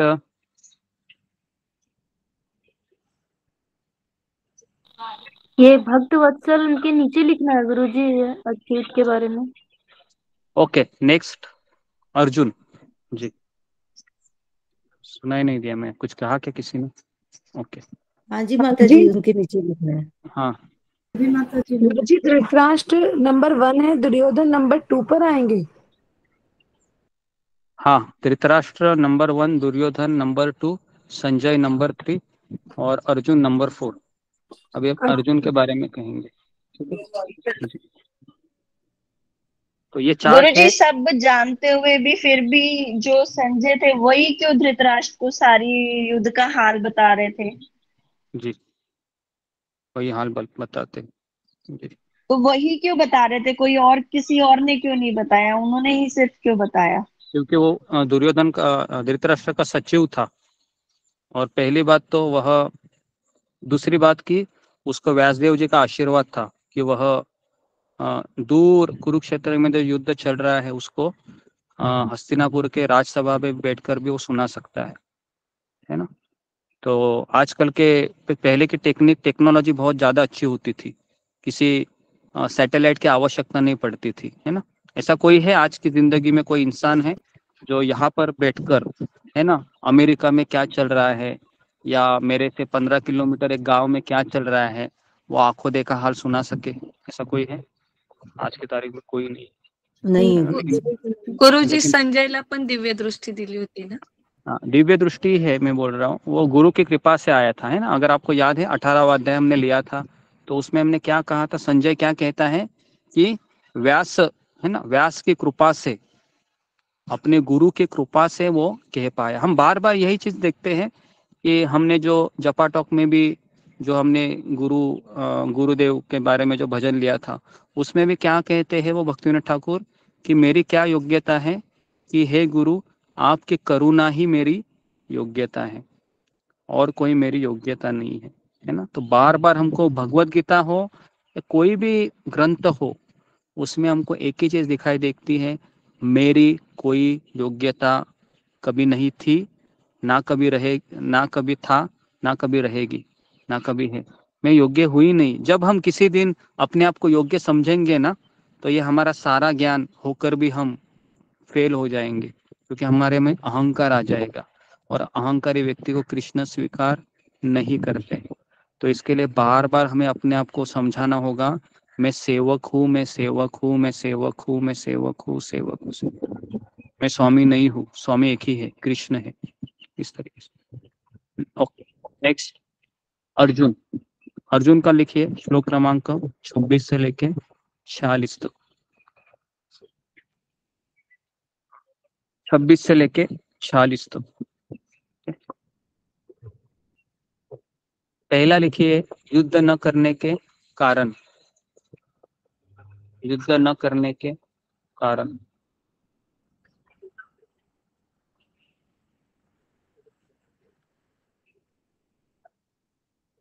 युद्ध न करने के कारण। पहला कारण लिखिए करुणा के परिणाम। सॉरी, करुणा। श्लोक क्रमांक 27 से लेके 30 तक। करुणा। करुणा के दो कारण है। पहला है देहात्म बुद्धि और दूसरा है शुद्ध भक्ति। श्लोक नंबर बता दीजिए प्लीज। उसमें नीचे लिखा है, देखो सब नीचे लिखा है। श्लोक क्रमांक 27 से लेके 30 तक। देहात्म बुद्धि और शुद्ध भक्ति। तो मुझे बताइए कि हमारे अंदर करुणा आती है। देखिए जब कोई व्यक्ति गुजर जाता है ना तो करुणा आती है। कौन सी करुणा होती है? अभी वो होती है कि मेरी बहन, मेरा बहन का पति चला गया, या मेरी बहन गुजर गई, मेरी माँ गुजर गई। तो हमारे रोने का कारण क्या होता है? देहात्म बुद्धि। बराबर है? अग्री करते हैं सब लोग, है ना? 12 दिन हम रोते क्यों है? कि हम देहात्म बुद्धि के लिए रोते हैं, ठीक है। लेकिन शुद्ध भक्त भी रोता है, पता है आपको, है ना? मैं अभी आपको एक इंसिडेंस बताता हूँ कि जब परम पूज्य राधानाथ साईं महाराज के एक शिष्य थे, उनका नाम था स्तोत्र कृष्ण प्रभु। मैंने कहानी बताई थी, पुराने लोगों को पता है कि 2004 में उनको कैंसर हुआ था, है ना। और उनकी पत्नी भी थी, शादी हुई थी उनकी, छोटी बच्ची थी उनकी, जस्ट हाल ही में उनका जन्म हुआ था, 1 या 2 महीने की थी, नया नया शादी था, 35 साल ही उनका उम्र था, है ना। और परम पूज्य राधानाथ महाराज को जब पता चला तो वो अमेरिका से आए और उनके साथ 20-25 दिन गुजारे उनके साथ, है ना। और डॉक्टर ने कहा था कि ये मर जाएंगे क्योंकि इनका कैंसर है, वो पूरे शरीर में फैल हो गया है। तो उन्होंने अपना हाथ अपने गुरु के हाथ में, है ना, रखते हुए और सारे भक्त कीर्तन करते हुए उन्होंने अपना शरीर छोड़ा। और जैसे ही शरीर छोड़ा, परम पूज्य राधानाथ महाराज अपने कमरे में चले गए और आधा घंटा वो बाहर ही नहीं आए। तो आधा घंटा रो रहे थे। क्यों रो रहे थे? अभी उनके देहात्म बुद्धि थी क्या? नहीं। क्या थी उनमें? करुणा थी, दया थी, है ना। तो इसके लिए शुद्ध भक्त भी रोता है ना। लेकिन वो क्यों रोता है?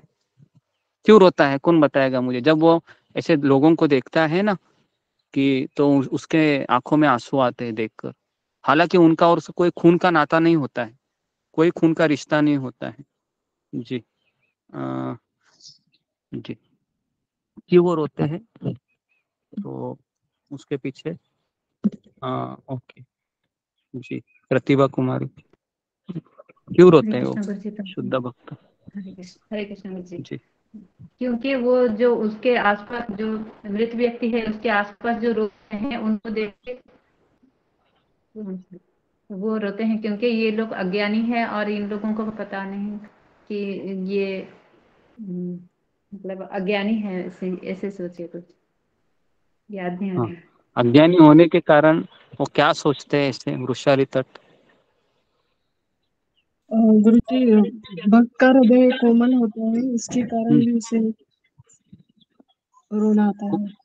नहीं, कोमल हृदय होता है, लेकिन वो उनको देखकर क्या लगता है ऐसे? मान लो कोई ऐसा ही व्यक्ति है, दुखी है बेचारा, है ना, बेचारा रो रहा है, तो उसको रोने के देखकर उसको भी रोना आता है। जी। एकता सोमानी। हरे कृष्ण कॉन्सेप्ट उनको पता होता है कि यदि आत्म बुद्धि, जैसे अर्जुन को पता था कि जब भगवान कृष्ण ने बताया कि अब आत्मा है, शरीर नहीं है, पर उनके साथ खेल लेते, उनके साथ उनका लगाव था, तो उनके साथ इस कारण वो रोते हैं। नहीं नहीं, ये भी नहीं उसका है। सुधा गुप्ता। गुरुजी वो इसलिए रोते हैं क्योंकि उन्हें लगता है कि ये मतलब हमारी तरह ही भक्त हैं और पूरी अपनी शायद भक्ति पूरी नहीं कर पाए हैं, इसलिए जा रहे हैं जल्दी। तो उन्हें भी नहीं उनसे नहीं लगाव होता है हृदय से। नहीं, वो भी नहीं होंगे। जी, अशोक चावला। गुरु जी, एक तो उनका हृदय बड़ा शुद्ध और पवित्र होता है, निर्मल होता है। दूसरा है, ये तो दिव्य आत्मा की शक्ति है, और ये पता होता है कि शुद्ध भक्त दुनिया में बहुत कम है, शायद ओके। इसलिए कि मेरा विचार है। जी, इप्ती सचदेवा। गुरुजी, क्योंकि मुझे ये लगता है कि वो सामने ये देखता है कि ये बद्ध जीव है, ये इस चीज का ज्ञानी है कि ये आत्मा है, ये शरीर नहीं है, और यही आत्मा अब अपने धाम के लिए आगे प्रस्थान कर रही है, भगवान से मिलने जा रही है। तो यह देख के फिर शुद्ध भक्त को रोना आ जाता है कि हम भी ठीक। कब जाएंगे आगे। जी, तो आप सबने बराबर कहा है, लेकिन मैं ये श्री कृष्ण प्रभु का उदाहरण नहीं, मैं सोच रहा था जैसे अभी शिला प्रभुपाद है ना, जब अमेरिका जाते हैं तो अमेरिका में जैसे वो पहला पैर रखते हैं तो उन लोगों को देखकर उनके हृदय में करुणा आती है। क्या, क्यों करुणा आती है? गुरुजी क्योंकि वो शुद्ध भक्त सोचता है। भगवान जी को भूल गए हैं, इसलिए उनको हाँ, करुणा जी हुई। जी जी, शुद्ध भक्त सोचता है कि ये भगवान को भूल जाने से ये लोग माया के वशीभूत होने के कारण इतना दुख भुगत रहे हैं, तो इनका दुख देखकर वो समझ जाते हैं कि इनको कृष्ण देना कितना जरूरी है, और इसलिए उनको रोना आता है, उनको करुणा आती है ना। तो इसके लिए अभी हमारे हृदय में जो करुणा है वो अपने लोगों के लिए है खास करके, लेकिन एक शुद्ध भक्त होता है उसके लिए पूरा जगत ही वसुदेव कुटुंबम होता है, पूरा वासुदेव का परिवार होता है ना। पड़ोसी हो या अमेरिकन हो, अफ्रीकन हो, क्योंकि वो क्या सोचता है, ये सब किनके अंश है? कृष्ण के कृष्ण के अंश है। जी मेरे मेरे कृष्ण के अंश है, वो ऐसे बोलता है, ये मेरे कृष्ण का अंश है ना, ये मेरा ही, मेरी तरह ही है ना, अपना ही व्यक्ति है ये। बस केवल इसमें और मुझे में यही फर्क है कि ये भगवान को भूल गया है, और मुझे मेरे गुरु की दया से मुझे याद है। तो मैं उसकी परिस्थिति को देखकर मुझे हंसना आना चाहिए, रोना आना चाहिए? मुझे रोना आना चाहिए। रोना आना है ना? चाहिए। जी रोना आना हाँ, चाहिए। जी हमें ये नहीं सोचना चाहिए देखकर कि अगर वो हंस रहे हैं और बोल रहे, अरे पागल कही कि देखो कृष्ण को भूलकर मजाक कर रहे हैं, डूब मर, ऐसा नहीं बोलना चाहिए, या ऐसा नहीं सोचना चाहिए। हमें ये सोचना चाहिए कि क्यों ये कृष्ण को भूलकर, क्यों इस तरीके से ये कष्ट भुगत रहे और मजाक कर रहे हैं। लेकिन जो नवोदित भक्त जब जाता है ना, जैसे अभी संडे है ना, अगर वो बाय चांस शाम को घूमने के लिए जाती है या जाता है, तो वो ऐसे लोगों को देखता है ना, ऐसे मनोरंजन करते हुए, तो उसको अपनी दशा पे उसको करुणा आती है कि मैं क्या करके रहा हूँ, मेरा जीवन कैसा है, देखो इनका जीवन कितना रसीला है। तो इस तरीके से उल्टा हो जाता है। तो इसके लिए नवोदित भक्त है ना, जो अभी अभी भक्ति में आया है ना, उसको इस तरीके से रिस्क नहीं लेना चाहिए, उसको बचना चाहिए माया से। ओके जी, तो ये गुरु पहला जी कारण जो है गुरु जी जो शुद्ध करुणा। भक्त जब देह शरीर त्याग करते हैं, शुद्ध भक्त, तो दूसरे भक्त क्यों रोते हैं, इसका कारण बताइए। हाँ हाँ, क्यों रोते हैं? जी जी, ये तो बहुत अच्छा सवाल पूछा है कि अगर कोई शुद्ध भक्त चला जाता है तो दूसरे भक्तों को भी रोना आता है। जी जी जी, तो ये बहुत अच्छा सवाल पूछा है ममता कुमारी ने। जी बताइए, कौन फिंगर को रेज कीजिए। जी, इसका सवाल गुरु जी आपको आना है। एक मिनट। गुरु जी हाँ, मैं थोड़ा सा कोशिश करूँ। नहीं नहीं, तुम मत कोशिश करो, अभी तुमने ही सवाल पूछा है, दूसरों को। जी, मीना कुमारी माता जी, हाँ वो बताएगी, बोलो। हरे कृष्ण, जगन्नाथ प्रणाम गुरुदेव। हरे कृष्ण से भक्तों को नमस्कार। बहुत ही सुंदर भजन जो हम शुद्ध भक्तों के गाने पे गाते हैं, उसी में उसका उत्तर छुपा हुआ है। हाँ। जे अनिलो प्रेम धन करुणा प्रचुर। जी जी जी वो जी जी प्रेम, वो भगवान के प्रेम के धनी है, करुणा है उनके पास। ये इस पूरे भजन को माता जी सुन लीजिए, आपको पूरा हाँ, उत्तर मिल जाएगा। मुझे यही समझ में आ रहा है। जी जी, तो बेसिकली जी, तो बेसिकली अगर कोई भक्त चला जाता है ना, मान लो, तो वो तो भगवत धाम ही चला जाता है, लेकिन मुझे उसका संग नहीं मिलेगा। अभी मैं उसके संग से वंचित रह जाऊंगा या वंचित रह जाऊंगी। कैसे मुझे अभी वो सत्संग मिलेगा? तो ये समझ कर उसको रोना आता है, और इतना रोता है कि, है ना, हमारे जो नरोत्तम दास ठाकुर के भी भजन है जिसमें वो कहते हैं कि, है ना, वही उसी भजन में कहते हैं कि मेरा सर में, है ना, पाषाण के ऊपर पटक दूं, है ना, इतना मुझे रोना आ रहा है। कहाँ गया वो व्यक्ति जिसकी संगति से मुझे कृष्ण हमेशा याद आते थे, है ना। तो इसलिए एक शुद्ध भक्त के लिए भगवान से भी ज्यादा उसके जो सत्संग होता है उससे वो ज्यादा, है ना, हमेशा याद करता है। इसके लिए एक भक्त के जीवन में दूसरे भक्त का बहुत मायने रखता है, जो उसको इंस्पिरेशन मिलता है, प्रेरणा मिलती है ना, इस तरीके से। ओके, तो समय ज्यादा हो रहा है, तो ये हो गया पहला, करुणा। करुणा के परिणाम क्या है? तो लिखिए, शरीर का कंप, स्वेद, गदगद। शरीर क्या होता है? कंपित होता है, स्वेद, पसीना आता है, गदगद होने लगता है, मन भ्रमित होने लगता है, और बुद्धि विपरीत परिणाम दिखाई देती है। अगर भ्रमित होता है तो 3 चीजें होती है, शरीर कंपित होने लगता है, मन भ्रमित होता है, और बुद्धि विपरीत परिणाम दिखाई देती है। नहीं होता है कि नहीं? इससे हमारी बुद्धि बोलते हैं, अरे तुम भक्ति में आया है, पता है क्या होगा तुम्हारे साथ, है ना। ये तो सब ऑनलाइन चल रहा है ना, लेकिन झगड़ा तो ऑफलाइन हो रहा है ना। देखो देखो क्या परिस्थिति हो रही है तुम्हारे जीवन में, कितना बड़ा ये हो रहा है। तो ये बुद्धि हमको विपरीत परिणाम दिखाती है जब मन भ्रमित होता है। इसके लिए भ्रमित मन होता है ना, तो भगवत गीता खोलिए और कोई भी पन्ना पढ़िए, है ना, कोई भी पन्ना पढ़िए, आपको उत्तर मिल जाएगा। क्योंकि प्रभुपाद जी की असीम अनुकंपा है हमारे ऊपर कि कोई भी अगर आप प्रभुपाद का पेज पढ़ोगे किताब का, तुरंत आपको आंसर मिल जाएगा। और आपके, है ना, महात्मा गांधी भी बोलते हैं कि जब भी मेरे मन में भ्रम रूपी राक्षस उत्पन्न होता है, मैं केवल भगवत गीता खोलता हूँ, कोई भी पन्ना पढ़ता हूँ, और तुरंत मेरे चेहरे पर मुस्कान आ जाती है। तो ये हमारे साथ भी हो सकता है। दूसरा कारण लिखिए, सुख की अपेक्षा। श्लोक क्रमांक 31 से लेकर 35 तक, सुख की अपेक्षा। तीसरा कारण लिखिए, पाप का भय, 36 से 38। और चौथा कारण लिखिए, कुल का नाश, 39 से 43। और पांचवा कारण लिखिए, अनिर्णायकता, 2.6। ये दूसरे अध्याय का है। ओके, इसको आप लिख सकते हैं या नहीं भी लिखा तो भी चलेगा, लेकिन ये 5 कारण हैं, चार पहले अध्याय के, दूसरा 5वां दूसरे अध्याय।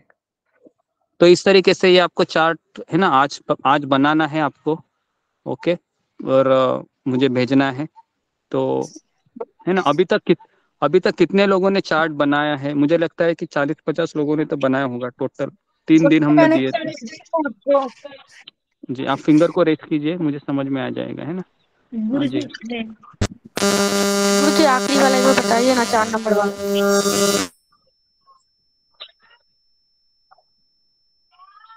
जी, कुल मिलाकर 28 लोगों ने भेजे हैं, 29, 30। ओके, चार्ट बनाए हैं, हाँ बनाए हैं इन लोगों के, जिनको मैं देख रहा हूँ, है ना, उनके मुझे मैसेज आए हैं और इन्होंने भेजा है ना। तो ये चार्ट करने से, है ना, मेरी तरफ से तो मैं उनको, है ना, शुभकामनाएं दूंगा, शुभेच्छा दूंगा, क्योंकि मुझे बहुत प्रसन्नता होती है कि अगर मैं यहाँ पर आप कुछ बताता और आप करते हो तो, है ना।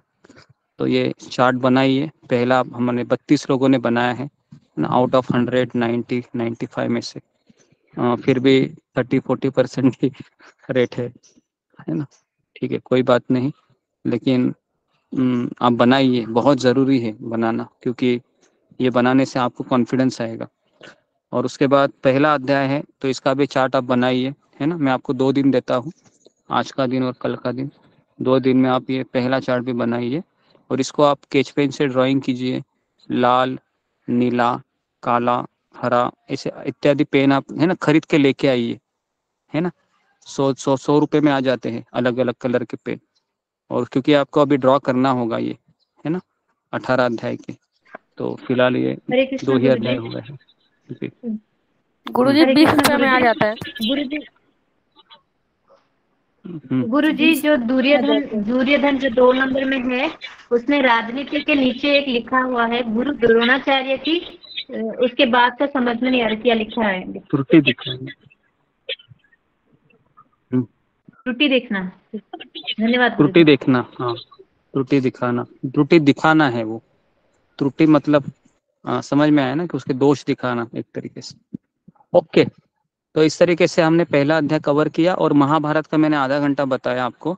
उसमें मैंने आपको ये चीजें बताई कि कुरुक्षेत्र का महत्व बताया। उसके बाद हमने ये देखा कि पांडव लोग ये साक्षात देवताओं के पुत्र होने के बाद भी इन्होंने अपने जीवन में काफी विपरीत परिस्थिति देखी जो हमने अभी तक देखी नहीं है ना। किसी स्त्री के लिए उसके चारित्र्य बहुत इंपॉर्टेंट होता है ना। स्त्री का आभूषण है, भागवत में कहा गया है, उसकी लज्जा, ये स्त्री का आभूषण है ना। उस लज्जा के ऊपर ही द्रौपदी के ऊपर बहुत बार आघात किया गया। एक बार जयेंद्रथ था, जयेंद्रथ ने भी उसके ऊपर है ना जबरदस्ती करने का प्रयास किया गया था, है ना। उसके पास सोचो भरी सभा में उसको वेश्या कहा गया, है ना, द्रौपदी को। वो भी आप सोच सकते हो, भरी सभा में 1000 लोग सुन रहे हैं आप लोगों के बारे में, कितना मन दुखेगा, है ना। तो हम सोच भी नहीं सकते कि द्रौपदी जैसी स्त्री कैसे इस एक घाव को सहन कर पाई, है ना। तो है ना, तो इसके लिए हमारे जितने भी ग्रुप में लेडीज लोग हैं उनके लिए सबसे अगर आइडियल कोई स्त्री होनी चाहिए तो वो है द्रौपदी, कुंती महारानी, है ना। ये दोनों स्त्रियों के आप देखिए, सीता जी भी है रामायण में, उनका आप डायलॉग देखिए, सुनिए, पढ़िए, बहुत जबरदस्त है किस तरह से उन्होंने। और ये तीनों भी पत्नियां है ना, तीनों के पति है, बच्चे है, सास है, ससुर है, सब है ना। तो ये पढ़कर हमको एक समझ में आता है कि कैसे हमको जीना चाहिए, है ना। और पुरुष के लिए है, पांडव लोग है, सबसे आइडल है। पांडव के जैसा दुख है ना किसी के साथ नहीं हुआ। पहला स्कंद हम पढ़ रहे हैं ना, इसमें नारद मुनि कहते हैं युधिष्ठिर महाराज को कि आप साक्षात कृष्ण आपके संरक्षक है, आप देवताओं के पुत्र है, फिर भी आपके जीवन में इतना कठिनाई आई, है ना। तो वो कह रहे हैं कि कैसे हुआ, ये समझ में नहीं आ रहा। तो अंत में नारद मुनि कहते हैं कि केवल दैवी इच्छा है ये, इसी कारण आपको दुख भुगतना पड़ा। साक्षात नारद मुनि भी यही कहते हैं। तो जैसे हम पहला अध्याय पे अभी हम पहला स्कंद कल से शुरू करेंगे हम वापस। तो अभी हमारा महाभारत में हम एंट्री करने वाले हैं भागवतम में, क्योंकि अभी अगला चैप्टर यही है, द्रोण पुत्र को दंड। तो हम अभी अश्वत्थामा को देखेंगे और बहुत सारी चीजें बताऊंगा जितना मुझे महाभारत पता है, मैंने सुना है, पढ़ा है। तो उस महाभारत में जैसे जैसे मुझे याद आएगा आप लोगों को बताते रहूंगा। ओके, तो यहाँ पर मैं रुकता हूँ। भागवतम का भी क्वेश्चन आंसर लिखाएंगे। भागवतम का क्वेश्चन आंसर मुझे लगता है एक बार मैंने पोस्ट किया था स्पिरिचुअल काउंसलिंग ग्रुप में 2-3 दिन पहले 3 अध्याय। किसी को मिला है? जी भेजा है मैंने जी। तो उसमें मेरा नंबर ऐड नहीं है जी। नहीं गुरुजी मुझे नहीं मिला जी। मैंने स्पिरिचुअल काउंसलिंग ग्रुप में भेजा था, वापस एक बार भेजूंगा मैं आज। तो आप भागवतम के प्रश्न भी लिखिए, उसके लिए भी एक नोटबुक बनाइए और जैसे ही हमको समय मिलेगा हम आपको ये सारे क्वेश्चन के आंसर लिखवा देंगे, ठीक है। और उसके ऊपर हम एग्जाम भी लेंगे, लेकिन एग्जाम भागवतम के ऊपर हम एक स्कंद खत्म होने के बाद ही लेंगे, ठीक है। तो यहाँ पर मैं रुकता हूँ क्योंकि अभी शाम को बच्चों का क्लास भी रहता है ना। तो अभी माता जी करेंगे उसका प्रिपरेशन। तो हम चाहते हैं कि बच्चों का क्लास है हम डेली शाम को होना चाहिए, ऐसा हम सोच रहे हैं।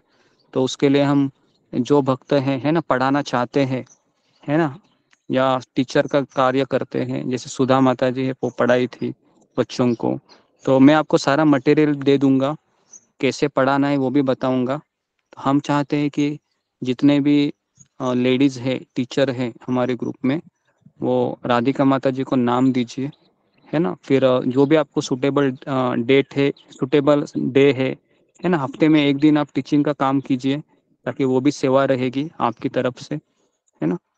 तो वो राधिका मैं माता भी जी करना चाहूंगी, क्या मैं कर सकती हूँ? मतलब मैं टीचर तो नहीं हूँ, हाँ पर मैं हाँ क्या हाँ मैं तो कर भी सकती हूँ?